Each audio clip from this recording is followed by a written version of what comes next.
They are some of the unique and inspiring people we've had the privilege to meet. Kind of get on the white line,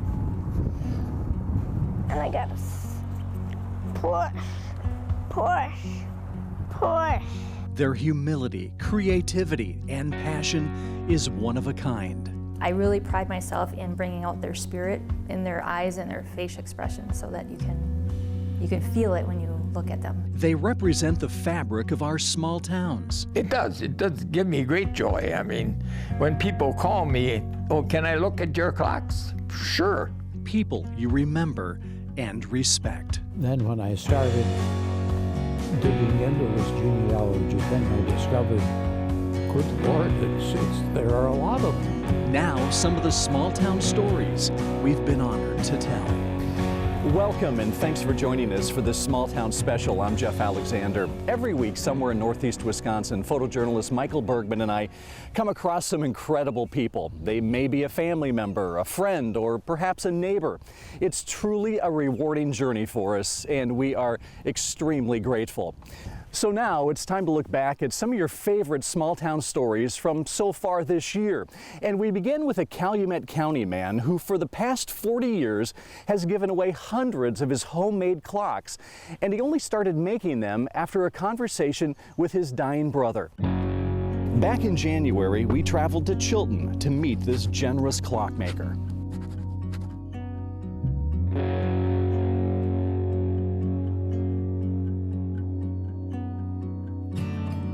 If you stop by Eugene Stocky's home, chances are you'll find him in his basement shop. Just go around, follow the line.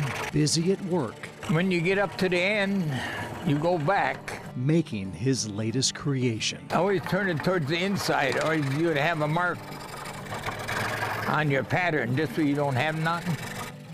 For most of his life, though, clockmaking was never on Eugene's radar. After growing up on a dairy farm in nearby Potter, Eugene got married and started a family.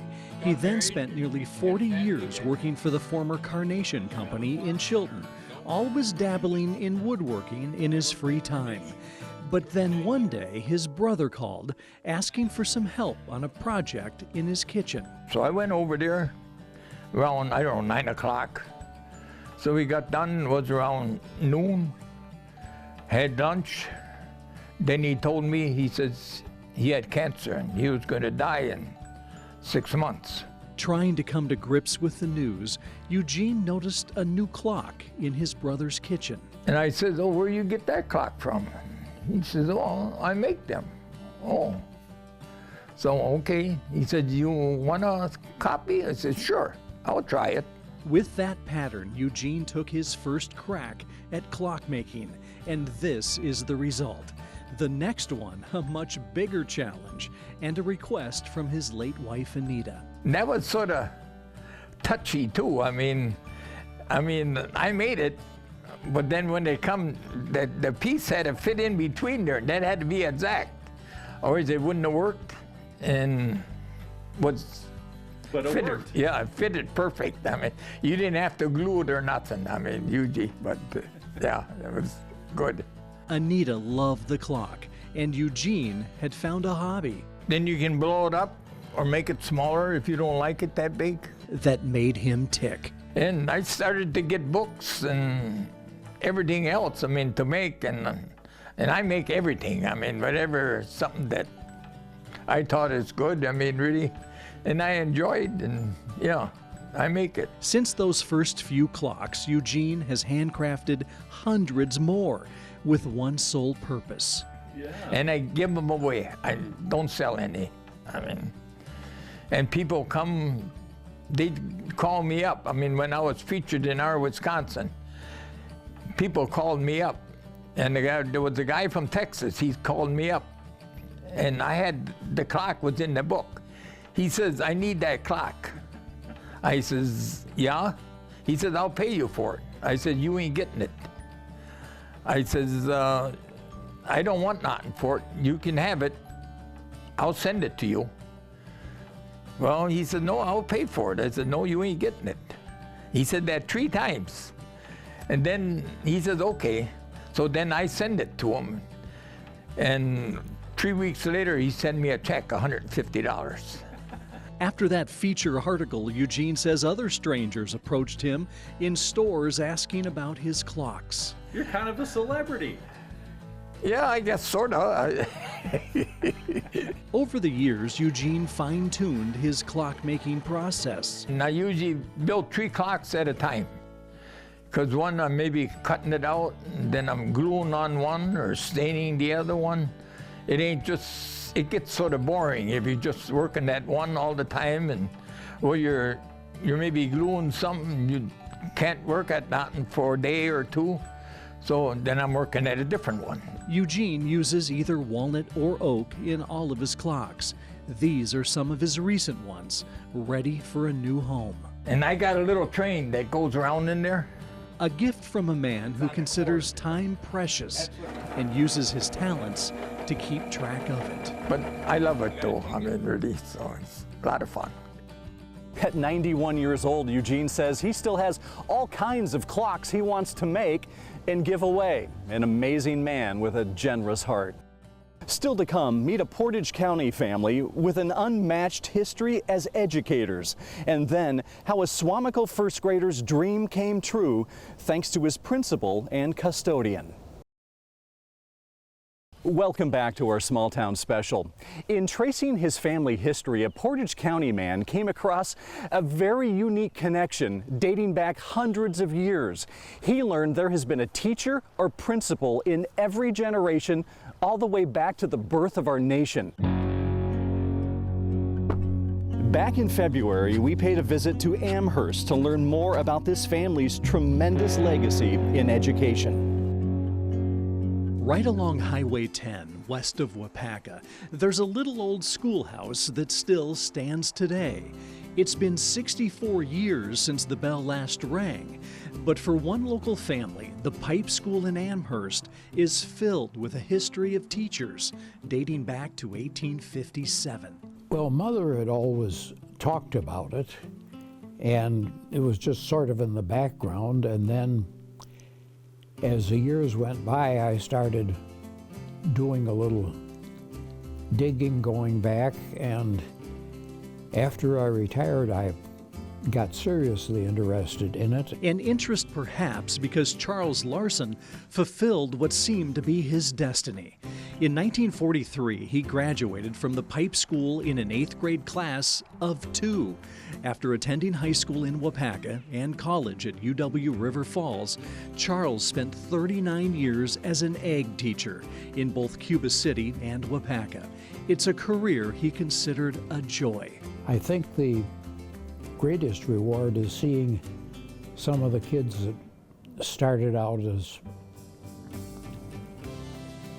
not particularly goal-oriented or anything else, and all of a sudden they blossomed. When Charles and his wife Aralda, also a teacher, started a family, they made a point to never pressure their children to follow in their footsteps. Our parents didn't say, oh, you need to be a teacher. They just said you need to use the talents that you've been given to do good things. Well, guess what? Daughter Aralda Ann and sons Dave and Paul became educators. I'd watched for years kids of different ages come back and see my dad and say, hey, I remember when we did this, remember when we did that, and just that kind of connectiveness and the appreciation they had for him as being a teacher. And I thought, you know what, that's kind of cool. It's something that I was really familiar with, having been around school since my earliest memories are walking through one school or another with Dad. So it was very comfortable for me. And as I was going through the ed prep program at Stout, things that were being taught were, well, that's second nature. Early in his career as a tech ed teacher, Dave even had the privilege sharing the Wapaka High School hallways with his dad. I remember one of the kids came in my class one day and said, are you as mean as the Mr. Larson in tech ed? And I said, I don't know, I think I taught him all the mean that he knows. Oh, God.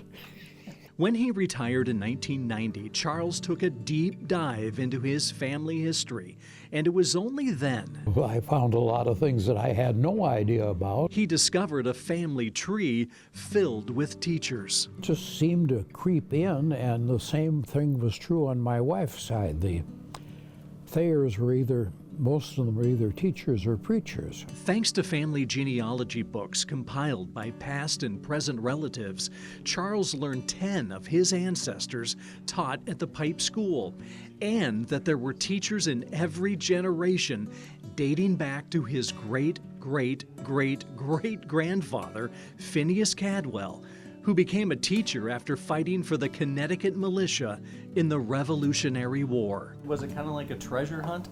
Yeah, it was, really. Today, Dave's daughter is a teacher in Jefferson, while Paul's daughter-in-law teaches in Green Bay. That is really something, and it's quite an honor and tradition to keep it going. A true family of passionate educators. Very proud, and we've affected a lot of lives. None of us wound up millionaires, but I think all of us were happy with what we did, and it's been a fascinating career. And so many good people. Whether the Larson family continues in education for generations to come remains to be seen. Regardless, the family's tremendous legacy as teachers is already firmly established. Amy Bergner still remembers all their names. Jasper, Wallace, Missy, Max, Bullet.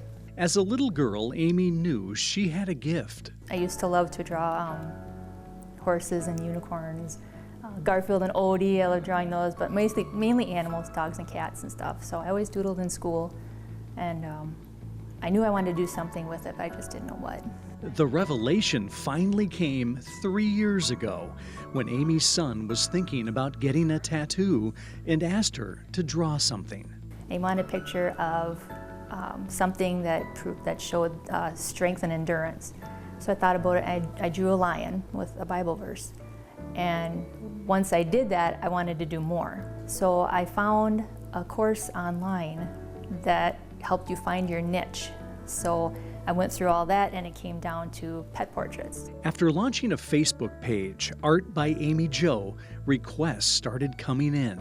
They'll send a picture of their pet to my phone, and I print it off, and then I actually have a projector that I use, and I make a rough outline of it, and then I just fill in all the details. To bring someone's beloved pet to life, like this horse, Amy uses chalk pastel pencils. It's chalk, so it blends really nice and easy. And charcoal sticks.